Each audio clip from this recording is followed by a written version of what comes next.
Bueno, hoy se conmemora el Día Internacional de las Personas con Discapacidad y, bueno, queremos acá en Mesa de Noticias abordar este tema desde la perspectiva laboral. Hace un par de semanas se establecieron nuevas exigencias para que las grandes empresas contraten a personas con discapacidad. Para hablar sobre este tema está en contacto telefónico junto a nosotros Matías Poblete, presidente de la Fundación Chilena de la Discapacidad. Matías, ¿cómo estás? Muy buenos días. Bienvenido. Hola, ¿qué tal? Muy buenos días. Muchas gracias por este contacto.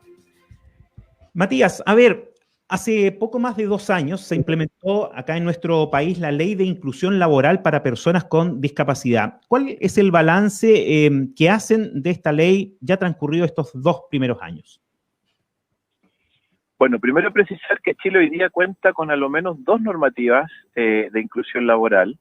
La que tú mencionas corresponde a la Ley 21.015, que entre otras cosas establece que el 1% de la plantilla de trabajadores de las instituciones del sector público y privado que tengan, de empresas, ¿cierto?, que tengan más de 100 trabajadores, deben ser personas en situación de discapacidad.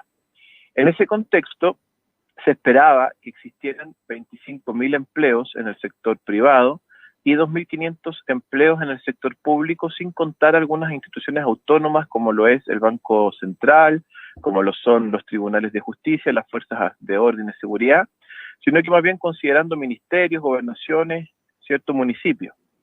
Hasta aquí lo que nosotros visualizamos es que el sector privado paulatinamente ha ido cumpliendo esta normativa. Ha habido obviamente un estancamiento por la situación sanitaria que estamos viviendo, pero poco sabemos, hay poca transparencia en los datos del sector público relativo a su cumplimiento, sobre todo en aquellas instituciones que son más autónomas, que incluso pueden dictar su propio reglamento para cumplir esta normativa. Matías, en ese contexto, tú dices el sistema público. Normalmente en el mundo privado se acondicionan algunas cosas, porque esa era una de las dudas cuando se implementó esta ley. ¿De qué manera también las empresas iban a poder otorgar, iban a poder adaptarse a esta disposición? Y desde el sistema público, ¿cuáles ves tú que son las principales como escollos para poder tener esta información que tú dices y también para poder insertar a las personas con discapacidad al mundo laboral, desde el mundo público?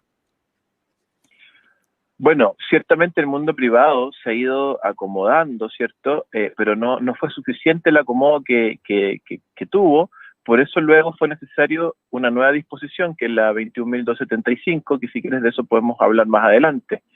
En tanto el sector privado, el sector público, las principales dificultades tienen que ver, ¿cierto?, con el estatuto administrativo, la forma de selección de muchos de los trabajadores que están en el sector público, y también la falta de un liderazgo en materia de discapacidad en el sector público que sea capaz de permear cada una de las instituciones con una perspectiva inclusiva, que sea capaz de generar, ¿cierto?, una cultura organizacional en el sector público que sea más inclusiva. Hay que entender también que el sector público tiene muchos funcionarios que son contratados de carrera, que llevan años. Es muy difícil que una persona del sector público salga de un puesto de trabajo de un momento para otro. Entonces también hay una dificultad en cuanto a generar nuevas vacantes. Y si en una de las causales, ¿cierto?, para no contratar, que tiene el sector público, es la no existencia de vacantes. Entonces, si no hay profesionales que van saliendo, o operarios, ¿cierto?, administrativos que van saliendo del sector público, difícilmente se van a incorporar más personas en situación de discapacidad. Y también está la problemática de que en muchos cargos, la mayoría, se pide que la persona tenga, por ejemplo, cuarto medio. Y quienes están en las escuelas especiales, cuando salen de ahí, salen con una certificación que no es equivalente a un cuarto medio, por lo tanto no tienen la posibilidad alguna de entrar al sector público siquiera a hacer el aseo. Perfecto. Matías, ¿hasta qué punto algunas empresas contratan a personas con discapacidad por un tema de caridad o simplemente por cumplir nominalmente con la norma, más que por las competencias que puedan tener estas personas? ¿Cómo se aborda este tema? ¿Cómo se revierte esta situación? Y si tú lo has podido apreciar de esa manera. Bueno, esta política pública, por una parte, generó muchas nuevas incorporaciones al mundo del trabajo. Ya hoy día hay casi 20.000 relaciones laborales vigentes, de las cuales poquito menos de la mitad, ¿cierto?, corresponden a nuevas contrataciones, y la otra diferencia, ¿cierto?, corresponde a personas que ya estaban contratadas dentro de las empresas y que fueron certificando su discapacidad cuando salió esta ley, porque no la tenían certificada. ¿Ya? Y ahí completamos esta cifra. En ese sentido, hay muchas empresas que han hecho un trabajo significativo, implementando los ajustes necesarios, haciendo un trabajo de desarrollo de cultura organizacional inclusiva, mejorando las prácticas laborales, mejorando la gestión en pos de la inclusión, pero existe una gran parte de ellas también que contrata a personas en situación de discapacidad por cumplir la normativa. Si esta normativa no existiera, no tendrían personas en situación de discapacidad en sus trabajos. Y eso es un tema bastante riesgoso. Por una parte, las empresas cumplen la ley teniendo las personas contratadas, pero si no lo hacen con gestión, ¿cierto?, inclusiva, probablemente van a tener un alto nivel de deserción, probablemente van a tener problemas de conflictos, ¿cierto?, laborales, y probablemente también no van a poder cumplir siempre la cuota del 1% porque va a existir una alta rotación. Hoy día, si miramos los números de cuánto es lo que dura una persona con discapacidad en su puesto de trabajo, si es mujer está en torno a los 120, 130 días. Si es hombre está en torno a los 140, 160 días de trabajo.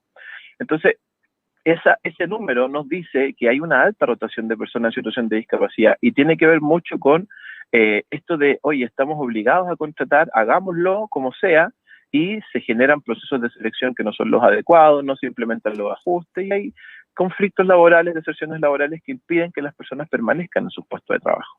¿Y qué tipo de roles cumplen esas personas que tú mencionas? En esas empresas que básicamente lo hacen por cumplir la norma de manera nominal, para tener el número. ¿Hay algún tipo de perfil de personas con discapacidad que ese tipo de empresas contraten? Bueno, hoy día hay muchas dificultades que impiden aún la contratación de personas en situación de discapacidad. Tenemos, por ejemplo, la dificultad del transporte público. Hay muchas personas en situación de discapacidad que, queriendo trabajar, no pueden llegar a su puesto de trabajo porque el transporte público fuera de la región metropolitana, incluso fuera de las provincias de Santiago y yendo a otras regiones ya, no es inclusivo, a pesar de que existe un reglamento que establece que los buses tienen que tener espacios para las sillas de ruedas, tienen que permitir la movilidad autónoma y segura dentro de ellos, ¿cierto?, las estaciones de metro, de ferrocarriles o de trenes, y eso no se cumple en todos lados. Por lo tanto, ahí hay una primera barrera a la inclusión laboral, y entonces las empresas dicen, pucha, esta persona que usa silla de ruedas, no la podemos contratar acá, aunque tiene las competencias, porque no va a poder llegar a su puesto de trabajo.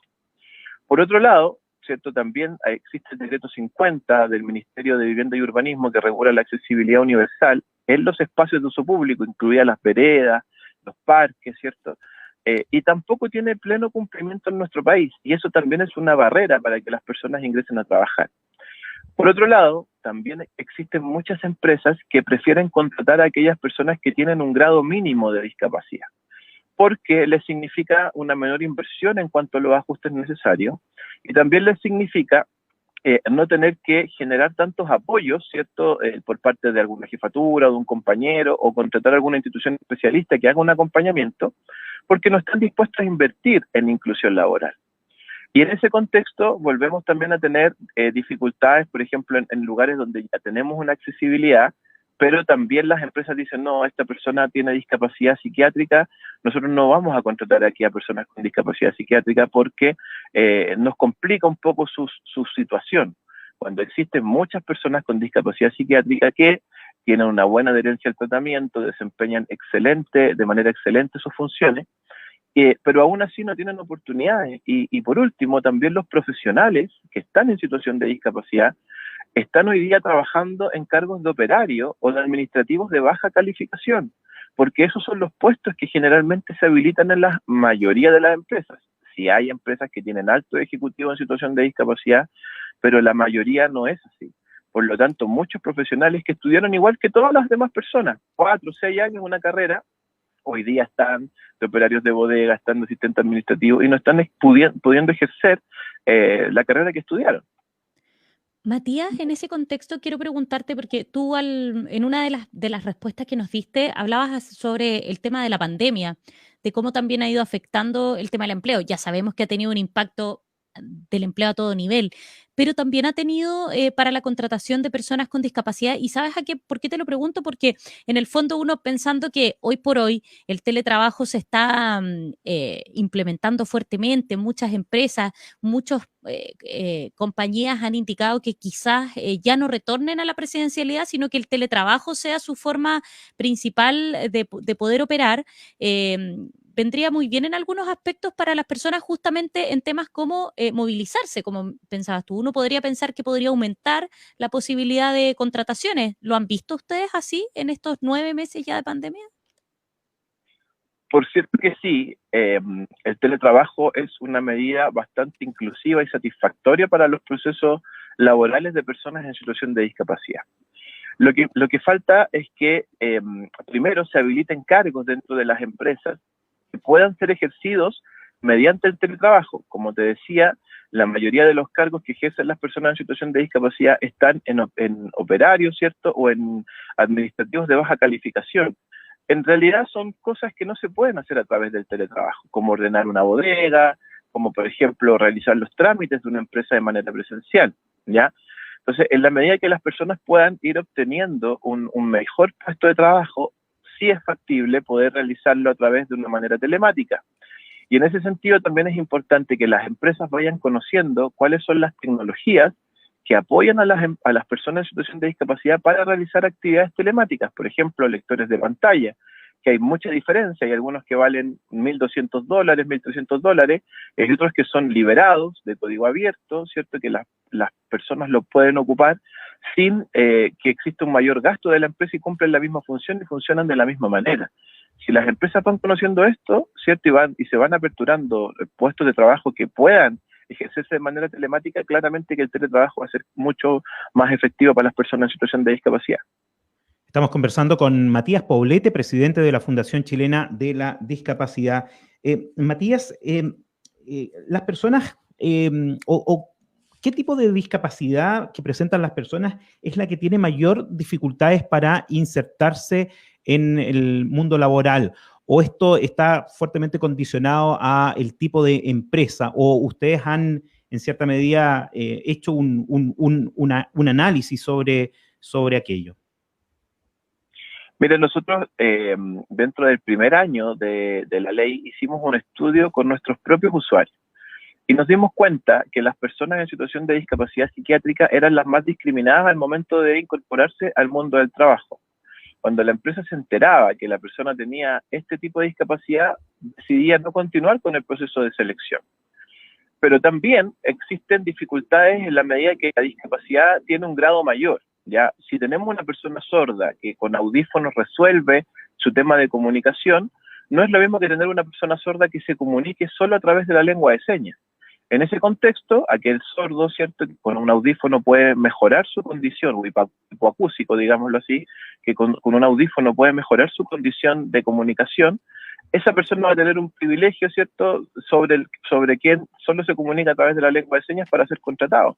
Lo mismo una persona que tenga un grado de discapacidad intelectual mayor, a otra que tenga uno menor, y lo mismo una persona, por ejemplo, que tenga una discapacidad física que solo, no sé, tenga la amputación de algunos dedos, ¿cierto? O que tenga que use, ¿cierto?, alguna prótesis, a diferencia de aquellos que solo se pueden desplazar en silla de ruedas, porque quienes utilizan solo una prótesis o tienen una amputación, digámoslo así, entre comillas, menor, pueden, ¿cierto?, desplazarse dentro de los puestos de trabajo, ocupar baños sin que sean adaptados mayoritariamente. No así quienes están, ¿cierto?, en una silla de ruedas y que no pueden desplazarse con autonomía, con seguridad, usar cualquier baño. Entonces ahí se generan desventajas y es donde las empresas empiezan a priorizar a quién contratar. Matías, en ese aspecto tú decías que se habían hecho cambios también en la legislación y quiero que me cuentes ahí, bueno, cuáles fueron los principales cambios y si tú ves que a medida que va evolucionando la sociedad, también las formas de trabajo, ya lo hemos visto a través de este año, se va a requerir de implementarle nuevas modificaciones, por ejemplo, a esta legislación. Bueno, hoy día, ¿cierto? Tenemos una segunda ley de inclusión laboral, por decirlo entre comillas, ¿cierto? Que al igual que la primera, las disposiciones se consagran en el Código del Trabajo, ¿ya? Y estas disposiciones, ¿cierto? Principales de estas dos normativas están en el artículo 157 bis, 157 ter y 157 quater del Código del Trabajo. El artículo 157 quater, incorporado por la ley 21.275, establece 4 nuevos desafíos para las empresas. Primero, que a lo menos una persona del área de recursos humanos, ¿cierto?, certifique competencias en inclusión laboral, obviamente para implementar procesos que sean mucho más efectivos. Lo segundo es que las empresas van a tener que contar con un plan de capacitación anual en materia de inclusión laboral para sus colaboradores, es decir, es importante que el gerente sepa, que el guardia de la empresa sepa, que todos los colaboradores sepan lo que es la discapacidad, la no discriminación, quizás aprender lengua de señas, reclutamiento y selección inclusivo, prevención de riesgos con foco en personas con discapacidad, entre otras cosas. Lo tercero es que va a tener que existir una política de inclusión de personas en situación de discapacidad en las empresas. Y lo cuarto es que a lo menos las actividades deportivas y recreativas deberán realizarse bajo un estándar de accesibilidad universal, ¿ya? Entonces, estas disposiciones ponen a Chile en un punto de liderazgo, por decirlo de alguna manera, de referente, frente a otros países de la región. Hoy día nosotros tenemos una buena legislación en materia de inclusión laboral, ¿cierto? Sin embargo, lo que esperamos es que la fiscalización del cumplimiento de esta normativa tenga efecto, porque se está hablando de que solo un 24% de las empresas está hoy día cumpliendo con la ley de inclusión laboral. Por lo tanto, a pesar de que la norma es buena, ¿cierto?, no hay una buena fiscalización. Ahora, muchas personas decían, el 1% es poco, debería ser más. Hay otros países que tienen una cuota mayor. Efectivamente, hay cuotas mayores en otros países de la región, pero el cumplimiento no llega al 4, al 8, al 6% que ellos proponen en sus normativas. También tienen dificultades. Por lo tanto, nosotros siempre hemos considerado que partir paulatinamente, en forma gradual, ¿cierto?, aumentando el porcentaje, es algo bueno, y esperamos que próximamente, en la evaluación que viene ahora en el año 2021, se eleve quizás a un 2% el margen de contratación, pero también nosotros siempre hemos propuesto que sería muy bueno que empresas grandes que tengan que contratar a muchas personas en situación de discapacidad y también empresas medianas que hayan cumplido fielmente con esta normativa puedan tener un beneficio tributario para poder invertir en ajustes necesarios. Hablemos de ascensores, adecuaciones de infraestructura y cualquier otro elemento, implementación de nuevas tecnologías y cualquier otro elemento que es de alto costo, ¿cierto? Y que se incorpora a las empresas a través de esta nueva normativa. No lo digo que sea para todos, sino que hay que buscar, ¿cierto?, que tengan las empresas ciertos requisitos y puedan tener una mayor inversión a través de este beneficio tributario que va a permitir que más personas que hoy día están fuera del mercado laboral por las condiciones que ya hemos conversado, se puedan incorporar al mundo del trabajo. Leyes más o leyes menos, siendo estas, por cierto, importantes y que dan un impulso, lo relevante acá, Matías, parece ser cómo se avanza hacia también un cambio cultural de inclusión, desde el punto de vista ya más social, más cultural. ¿Se está trabajando en eso? ¿Cómo ves tú ese ámbito? Si hay una mayor conciencia, una mayor disposición también de incluir, pero no nominalmente, no por la coerción de una ley, sino básicamente por efectivamente establecer una sociedad también más igual, digamos, al momento de acceder al mundo laboral. Por cierto que hemos tenido un avance a nivel cultural, a nivel también de conciencia de lo que es la inclusión. Y para eso los medios de comunicación como ustedes han ayudado bastante. Hoy día el tema de la discapacidad está siendo posicionado a través de los distintos medios de comunicación. Podemos conversar, como lo estamos haciendo aquí, de una manera distendida, con un buen tiempo, ¿cierto? Y poder plantear estos temas, lo que sin lugar a dudas llega, ¿cierto?, a los auditores que van aprendiendo y van generando un espacio mayor a la inclusión de las personas en situación de discapacidad. Sin lugar a dudas que nos falta conocer más del tema, y eso es un tema también que viene desde la educación. Si la educación sigue siendo una educación segregada, que separa a las personas en situación de discapacidad en un régimen que se denomina educación especial, de las personas que no están en situación de discapacidad, que se denomina en un régimen de educación regular, lamentablemente las nuevas generaciones no van a tener un mayor acercamiento hacia las personas con discapacidad como ha ocurrido hacia atrás. Ciertamente hay personas con discapacidad, estudiantes con discapacidad que están en escuelas regulares con programas de integración, ¿cierto? Pero aún así falta que exista un mayor acercamiento, ¿cierto? Que se vaya haciendo más natural este tema de la discapacidad y cómo las personas interactúan y van realizando cada una de sus tareas de la vida diaria de una manera normal, que pueden trabajar, que pueden estudiar, que pueden tener familia, ¿cierto? Que pueden tener, no sé, una empresa y todas aquellas cosas que la gente de repente como que desconoce y se asombra cuando ve a una persona que es autónoma, cuando muchas de las personas que estamos en situación de discapacidad hemos logrado tener un grado de autonomía paulatinamente gracias al apoyo de nuestras familias, gracias al apoyo de nuestro entorno más cercano, ¿cierto? Y de tener este punch, ¿cierto? De enfrentarse a la vida y decir, bueno, si es que está esta barrera tendremos que pasarle y seguir avanzando para lograr el objetivo que tenemos. Perfecto. Queremos agradecer a Matías Poblete, presidente de la Fundación Chilena de la Discapacidad, en este día, el Día Internacional de las Personas con Discapacidad, conversando una de las aristas que engloba a las personas con discapacidad, lo que es el mundo laboral. Matías, muchas gracias por esta conversación. Que tengas muy buen día. Muchas gracias a usted, un saludo afectuoso a todas las personas en situación de discapacidad que nos están escuchando y recordarles que hemos habilitado 1000 cupos de capacitación, especialmente para zonas rurales y extremas, para que se puedan incorporar personas con discapacidad que correspondan a esas zonas. Que estén muy bien y muchas gracias. Gracias, Matías. Muy bien, son las 8 de la